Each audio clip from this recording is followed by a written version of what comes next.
There are moments in the life of a republic that force us to look hard in the mirror, to ask not only who stands at the helm, but by what right and under what rules. Today, the firing of Secretary Kristi Noem and the swift naming of Senator Mullin as the next would-be chief of Homeland Security is not just a headline. It is a test of how we keep power in check and how we treat those on the sharp edge of bad decisions. Not all news is black and white. Yet, when leaders fall and new faces rise, something deeper is at stake. Is the republic steered by law or only by loyalty? And what happens when storms gather and the watchman on the wall stumbles? Picture a great gray marble hallway in Washington, echoing with hurried footsteps. A senator, fresh from a call, his brow knit with worry over rumors of a firing. Down the hallway, families wait by television sets, uncertain what tomorrow will bring. Let us set the table. Secretary Noem, America's top Homeland Guardian, is out. The first cabinet firing of this new term. Her mark? Record deportations, over 600,000 last year. Sweeping raids, new agents hired, and the boot of government stepped deeper into the nation's cities and towns. But gunfire in the cold streets of Minneapolis changed everything. Two citizens, by all accounts innocent, cut down in the middle of what should have been an orderly enforcement.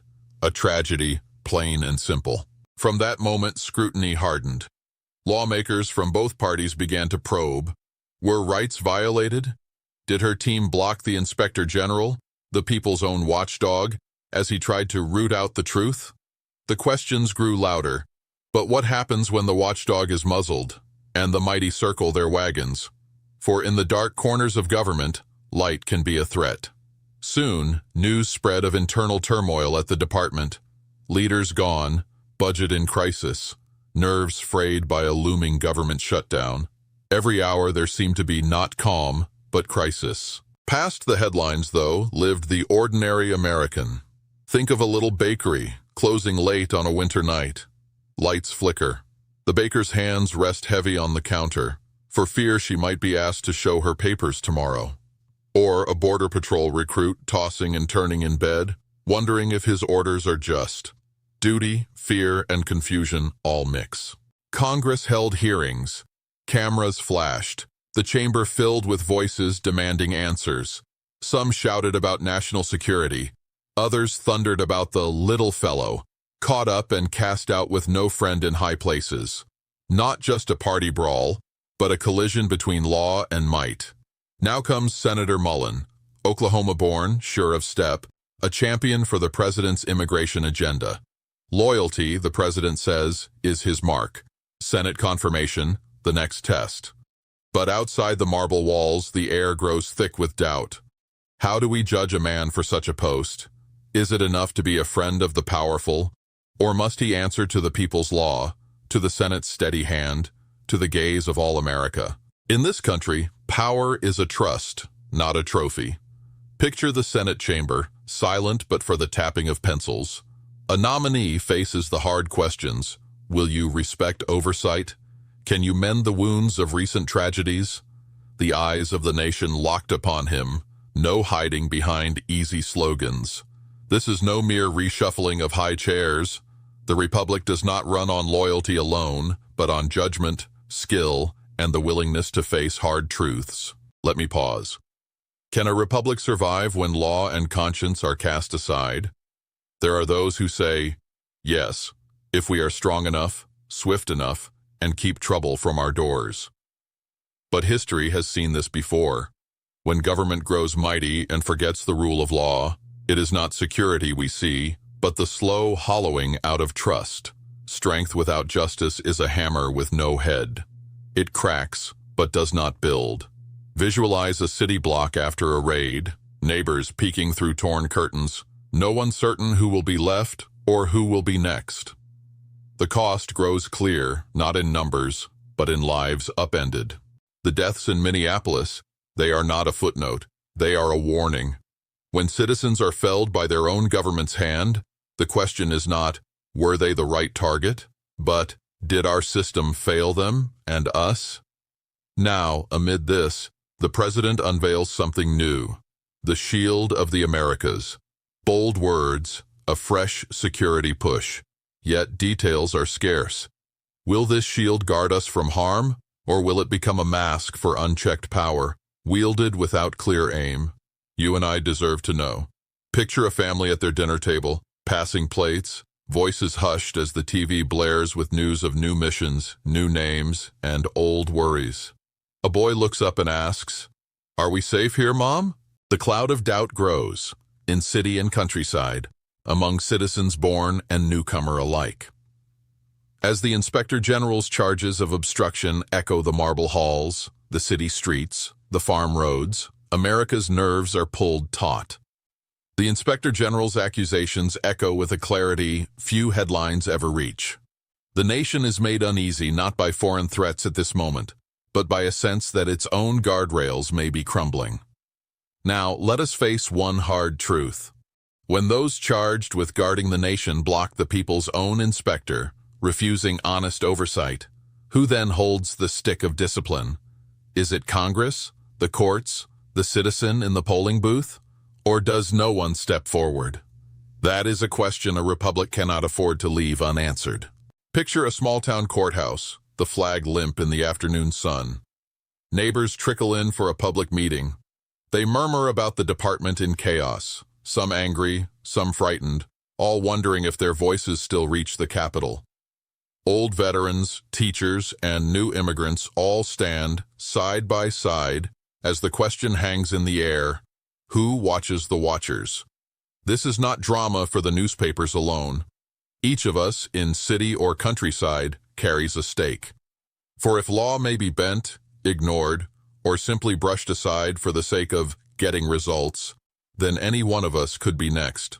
The baker one day, the bus driver the next. Safety in a republic is not given by decree, but by faith that law will stand taller than any single name.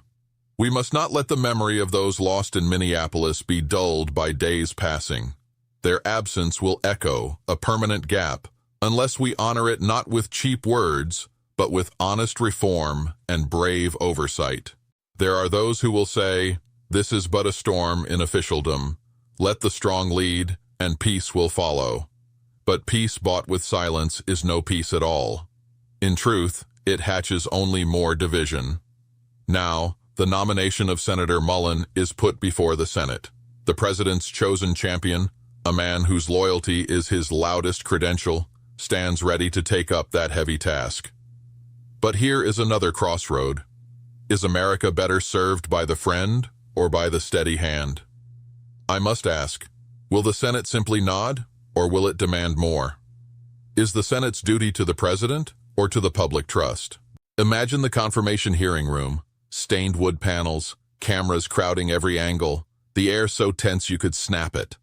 Around the table, senators square their shoulders, their pens ready not for performance, but for pursuit of truth. One by one, hard questions are asked. Will you respect the Inspector General? Will you answer to the law and not to the president alone? Will you set right what recent failings have broken? Across town, a young mother listens to the radio as she drives her kids to school, gripping the wheel tighter with every story of missteps and power unchecked. She wonders, what will tomorrow bring for her children? Will clearer heads and cleaner hands win the day? This is where the tension sharpens. The firing of Secretary Noem is not just a change of faces. It is the latest chapter in a much older struggle. The old lesson comes again. No man, no woman is above the law. Not in these United States.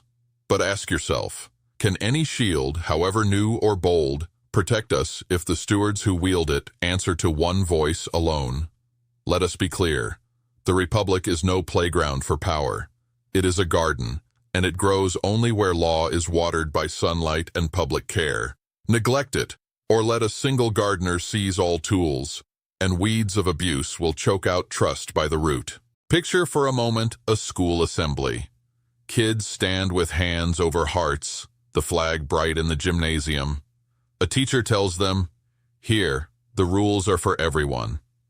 That promise, made to the smallest child, is the same that must bind our greatest offices. or it binds none. As new storms approach, rumors, new raids, hurried talk of shields and sweeping actions, let's not forget who pays the price for confusion at the top. The father working overtime to make rent, the grandparent whose mailbox fills with new, anxious letters, the recruit who wants his oath to mean something honest. For the Republic, every test of principle is a test of us all. And so I ask again, what will the Senate do with this mantle? Will it hold the new nominee to the fire, demanding pledges not of friendship, but of obedience to law? Think of a town meeting, 100 chairs lined up, every seat taken by a citizen with a question on their lips. They wait, not for drama or headlines, but for proof that their government still answers to them. We will see in the coming days whether that faith is strengthened or further strained. America turns her eyes to the Senate floor, where the next chapter is written in the plain speech and steady questioning of her elected representatives. It is not the loudest voice that guides a country, but the calm and stubborn ones, willing to say, "Show us the facts, prove your worth, respect our laws." This is how a republic endures, not in the shadow of a single man's will, but in the sunlight of open debate, honest oversight, and public trust renewed day by day. Children playing in a city park do not worry about cabinet firings, but their safety, their freedom, rests on what grown men and women decide in rooms far from the swings and slides. A good government, like a good neighbor, is one that stands watch, not just for itself, but for all. When that trust is shaken, every door feels less safe, every face grows more uncertain. And so, as the nomination battle unfolds, one question insists on an answer. Will the old pattern hold, positions filled for loyalty's sake, the law sidestepped for speed? Or will this be the moment when the Senate calls a halt and says, "No further without account, no step without the truth"? History has seen this crossroads before. When pride or haste tempts those in power to brush aside the rules, a good nation pays attention. Our character is measured not when things are easy, but when processes are tested. When someone asks, "Why must we wait? Why not trust one man's choice?" The answer, as old as the Republic itself, is simple. The American people do not serve those in office. Rather, those in office serve the American people. Picture a town square at night, every house with its own lamp burning bright, but all casting their light toward a common center. That center is trust, and every controversy, every rushed nomination, every firing that stirs confusion, is a breeze that tests the flames. When a president acts, even lawfully, but in ways that seem to prize loyalty over merit, the lamps flicker. That is why the Senate's check upon the president's appointments is not only allowed. It is necessary. It means that no one, no matter his name or his titles, stands above the plain rules that guard the people from private power. But some will ask, what harm does it do if the president surrounds himself with loyal men? Every leader needs advice he trusts, men who see as he does, ready to defend his decisions. Is it not better to clear out the old and bring in the new, strong and swift, when so much is expected and the stakes are high? Here is where a second truth emerges. Leadership and loyalty are not one and the same. The Republic does not demand that the president act alone, unchecked and unquestioned. Her genius is in honest disagreement, in slow, patient examination of each choice, so that public servants answer not only to the president, but to the Constitution and the people themselves. Let me put you in the shoes of a modest clerk, working long hours under the marble dome. Imagine the pride, but also the fear, every time the rules are bent by those higher up. You see new officials arrive, some with fair records, some chosen not for skill or integrity, but simply because they stood by the boss when times were hard. How quickly does faith in the system fade when fair process yields to personal favor? Imagine a teacher in a small town surrounded by her students' hopeful faces as the sun rises outside the window. She expects her leaders to keep order, not just in the classroom, but in the government that shapes the world her children will inherit.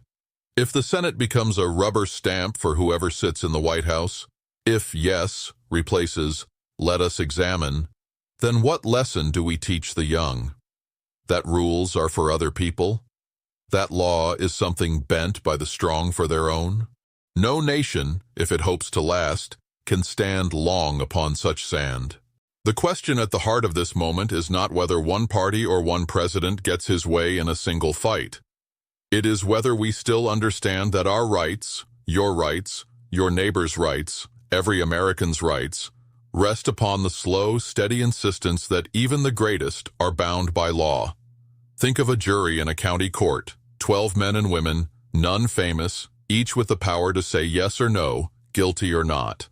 Their pause, their questions, their refusal to rush is what makes justice real. So it is with the Senate.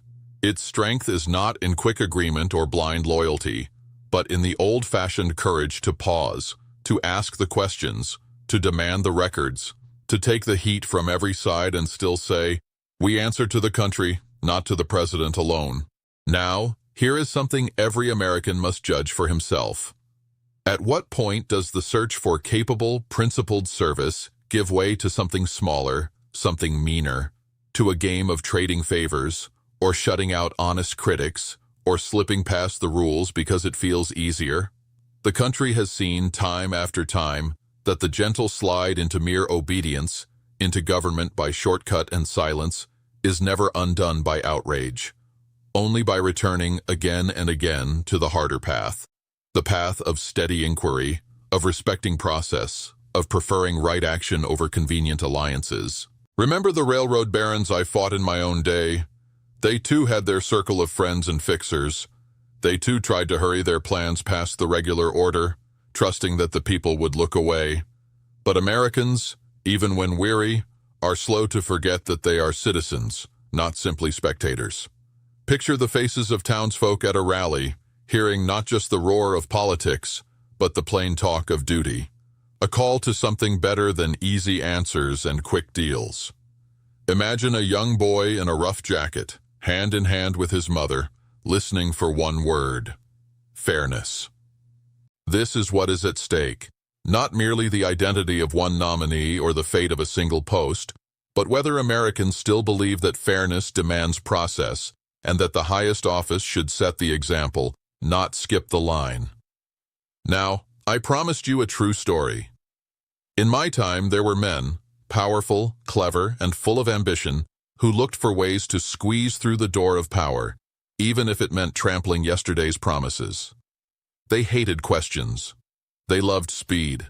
But when everyday people stood up, when they insisted, "We will not accept this on trust alone," the tide changed, not in a great shout, in a slow, steady turn as men realized they were watched. What stops one man's whim from becoming everyone's problem?